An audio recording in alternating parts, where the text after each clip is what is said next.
नमस्कार, नमस्ते to all, सर्वांना नमस्कार. मी संजय बेडिया गिरगांवकर, मुंबई भाजपचा एक छोटा सा कार्यकर्ता.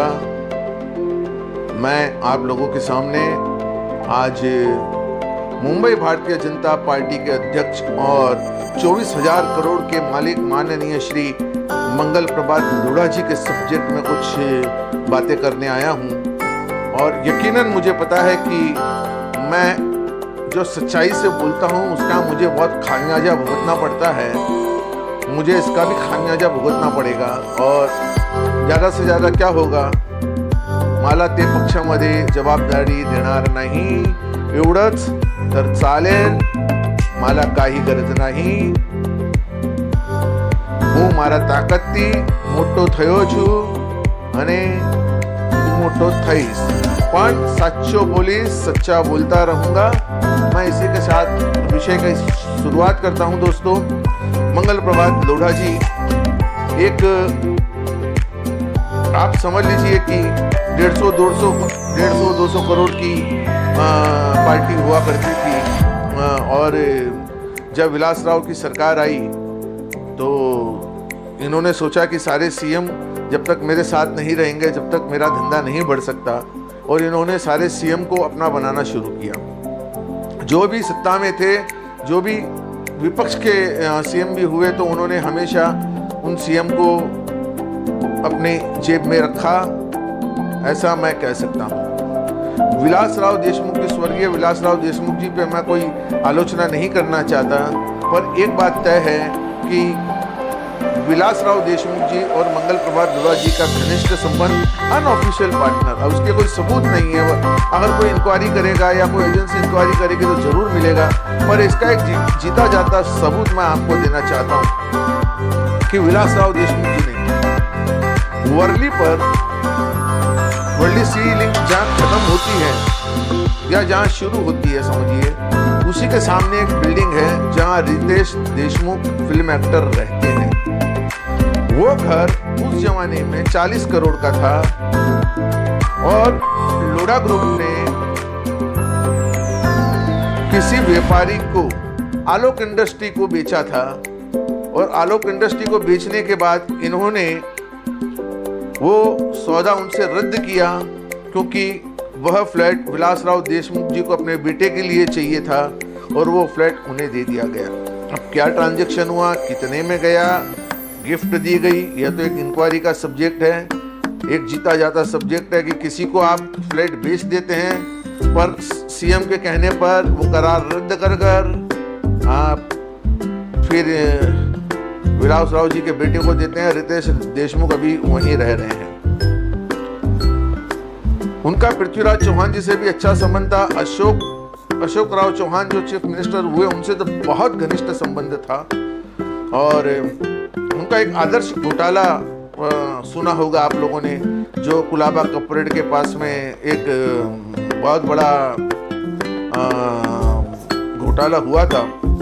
उसमें अपने निकट के आदमी सिद्धार्थ गमरे को उन्होंने एक फ्लैट दिलाया था. जो लिस्ट अगर आप खोलकर देखेंगे कि किस किस को फ्लैट वहां अलॉट किया अशोक चौहान जी ने, तो उसमें एक सिद्धार्थ गमरे का नाम भी आएगा. पर वह मामला भी रफा दफा हो गया. सारे पृथ्वीराज चौहान हो, विलासराव देशमुख हो, अशोक चौहान हो, देवेंद्र फडणवीस जी हो जो बीजेपी के सीएम हुए, ये तो पराई पार्टी के सीएम थे, तो उनसे अच्छे संबंध थे. तो प्रेजेंट बीजेपी का सीएम तो उनका खास होना ही है. आज देखिए जो भी आशीर्वाद है वो देवेंद्र भाई फडणवीस के आशीर्वाद से मंगल जी फल फूल रहे हैं. अब रही बात उद्धव ठाकरे की. आपको याद होगा कि उद्धव ठाकरे जी ने जो ये लोढ़ा बिल्डर जो बडाला में वहीं पर कुछ 100-125 वाले के बिल्डिंग बना रहे थे, तो उस टाइम पर उसका विरोध किया गया शिवसेना द्वारा. और शिवसेना ने वो विरोध क्यों खत्म किया, आज इतने अच्छे रिलेशन कैसे हो गए. आज मुंबई अध्यक्ष होने के बावजूद भी वह एक भी कड़क सवाल क्यों शिवसेना के सीएम से नहीं पूछते. एक भी आंदोलन वो क्यों नहीं करते? दूसरे नेता मुंबई के जैसे किरीट सोमैया हुए, पर रोज कोई ना कोई आंदोलन लेकर खड़े होते हैं, पर मुंबई अध्यक्ष ऐसा क्यों नहीं करते? बीच में एक खबर आई कि जैन समाज को मंगल जी ने हेल्प नहीं किया और उसके ऊपर कोई वीडियो चली, उसमें फिर मंगल जी ने माफी भी मांगी। तो दोस्तों, ये 24,000 करोड़ ऐसे ही नहीं कमाए जाते जब तक सीएम साथ में नहीं होता। और काम के नाम पर तो कोरोना में तो 4 महीने टोटल फेलियर हैं। आप सोचिए, 24,000 करोड़ का मालिक मुंबई बीजेपी दफ्तर में कितना टाइम बैठेगा? जो कॉर्पोरेट ऑफिस में बैठने का आदी हो वह किसी राजनीतिक पार्टी के कार्यालय को कितना समय देगा? पर खैर, देवेंद्र जी का आशीर्वाद है, सारे सीएम उनके साथ रहते हैं। वह खुद एक राजा के खानदान से बिलोंग करते हैं। ये पृथ्वीराज चौहान के खानदान से बिलोंग करते हैं। और जैसे राजाओं का नेचर होता है छोटे छोटे लोगों को कुचल देना, वैसा ही नेचर कुछ इनका है। सिर्फ बड़े लोगों से संबंध रखना, सिर्फ कॉर्पोरेट से संबंध रखना, सिर्फ बड़ी बड़ी आशाएं रखना।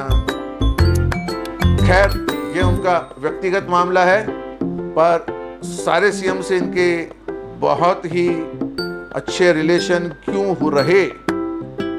हर रिलेशन, दो पॉलिटिशियन के बीच में जब एक रिलेशन होता है तो एक कारण होता है। वो कारण क्या था? मैंने 3 सीएम के बारे में बता दिया। और यह सीरीज लोढ़ा जी की एक सीरीज मैं स्टार्ट कर रहा हूं, जो आपको हफ्ते 15 दिन में एक सीरीज मिलेगी और एक आगे का विषय मैं आपको बताऊंगा। इसी के साथ मेरे शब्दों को विराम देता हूं। जय हिंद, जय महाराष्ट्र। मुझे पता है इस वीडियो के बाद मेरा बहुत नुकसान होगा, पर सच्चाई बोलने में मैं पीछे नहीं हूं। मैं अपना नुकसान भुगतने के लिए तैयार हूं। जय हिंद, जय महाराष्ट्र। मित्रांनो, तुम्ही माझ्या बरोबर आहोत, तर मी परत हा लोढांची बरच विषय माझ्याकडे आहेत, मी एक एक करून उघडणार। दोस्तों, जयवंतीबन मेहता पर શું जुलूम થયો, કેમ એને સતાયો, એની બી બહુ સારી વાત મારા સાથે છે, મારા પાસે છે। એને બધું એક એક કરીને કહીશ। બહુ એપિસોડ આવશે, તમે બધે મને સાથ આપો। We are one. તમારું સપોર્ટ હશે તો લડાઈ જીતી શકશું। નમસ્કાર, જય હિન્દ, जय महाराष्ट्र।